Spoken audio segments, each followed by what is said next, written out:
ఓం నమో భగవతే శ్రీ రమణాయ. ఒక ఆశ్రమ సేవకుడు ఆశ్రమానికి కావాల్సిన సరుకులు, సామాగ్రి అంతా ఊర్లోంచి కొనుక్కొని తెచ్చేవాడు. తరచుగా ఊళ్ళోకి వెళ్ళి వస్తూ ఉండటంతో అతని మనస్సు బాహ్య విషయాల వైపు మరలింది. మనస్సు కుదుట పడడానికి ఎక్కడికో వెళ్ళిపోయి కొన్నాళ్ళు ఉండి మరలా భగవాన్ ఆదేశంతో ఆశ్రమానికి వచ్చాడు. అందరూ ఆశ్చర్యకితులు అయ్యేటట్లుగా అతన్ని సన్నిధిలో సేవకుడిగా పనిచేయమన్నారు మహర్షి. అతడిని భగవాన్ అట్లా పని చేయమనడం కొంతమంది భక్తులకు నచ్చలేదు. వాళ్ళు భగవాన్‌తో పైకి ఆ మాట అనలేకపోయినా, భగవాన్ వాళ్ళ మనసులో ఉన్న భావాన్ని గ్రహించి, వాళ్ళ సందేహాల్ని పోగొట్టడానికి ఇలా చెప్పారు. మునుపు అతను ఆశ్రమంలో పని చేస్తున్నప్పుడు ఎన్నో పనుల నిమిత్తం ఎంతో సమయం బయట గడిపేవాడు.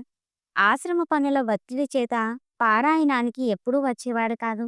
సన్నిధిలో ఆధ్యాత్మిక బోధనలు అతని చెవిన పడేవి కావు.